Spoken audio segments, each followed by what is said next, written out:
Sir मियां नवाज शरीफ क्या राय देंगे उन्हें? बहुत अक्लमंद आदमी, इमरान खान साहब? अपनी अच्छी इनिंग्स खेली है। मियां शहबाज शरीफ? बहुत अच्छे मैनेजर हैं। किसके? मरीम नवाज? मरीम नवाज तो अभी टेस्टिंग टाइम से गुजर रही हैं, अभी उनके बारे में जजमेंट देना।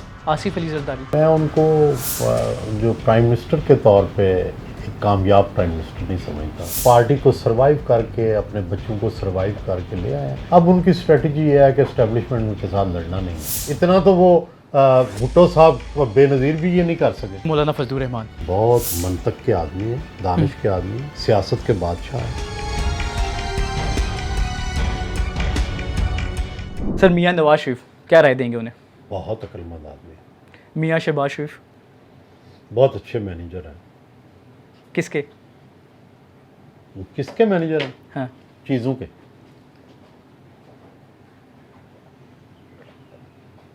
लेकिन जो है वीएन वो नवाज शरीफ से लेते हैं।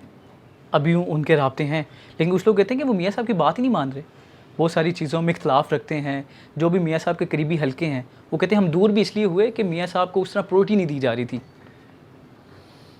अच्छा, मुझे इल्म नहीं। और सर इमरान खान साहब? इमरान खान साहब बड़ा पॉपुलर हैं मिडिल क्लास में, अर्बन मिडिल क्लास में, रूरल मिडिल क्लास में।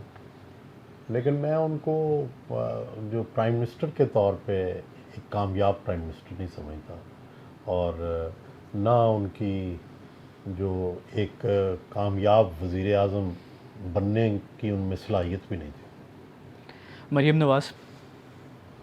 मरीम नवाज तो अभी टेस्टिंग टाइम से गुजर रही हैं, अभी उनके बारे में जजमेंट देना प्री मैच्योर है, उनके बारे में भी और बिलावल के बारे में भी। आसिफ अली अभी तो वो उस इम्तिहान से ही पूरे नहीं उतरी। आसिफ अली जरदारी? आसिफ अली जरदारी ने अपनी अच्छी इनिंग्स खेली है। नंबर 1 तो बेनज़ीर के साथ अपना साथ निभाया है मुश्किल वक्त में, जबकि बड़े दबाव थे, 10 साल कैद काटी, और फिर पार्टी को सरवाइव करके, अपने बच्चों को सरवाइव करके ले आए। अब उनकी स्ट्रेटजी ये है कि एस्टेब्लिशमेंट के साथ लड़ना नहीं है। उन जब से वो चेयरमैन बने हैं, एक बंदा पार्टी का जेल नहीं गया, ठीक है। उस वक़्त से पार्टी की कोई एस्टेब्लिशमेंट से लड़ाई नहीं हुई। 15 साल से इक़्तिदार में है सिंध में, 17 साल से 2 दफ़ा फेडरल गवर्नमेंट में आ गए हैं।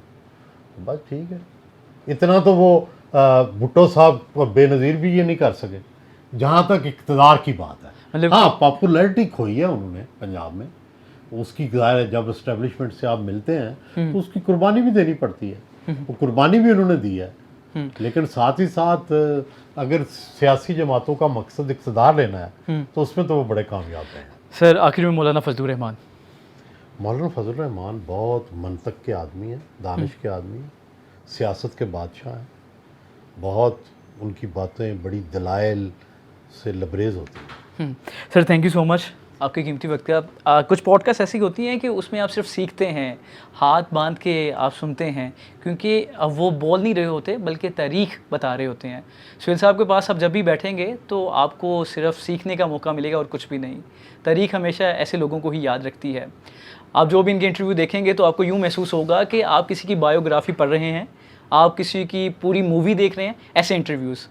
आपको ये प्रोग्राम कैसा लगा कमेंट सेक्शन में ज़रूर बताइएगा। अगले प्रोग्राम के लिए दीजिए इजाज़त। अल्लाह ने के बाद।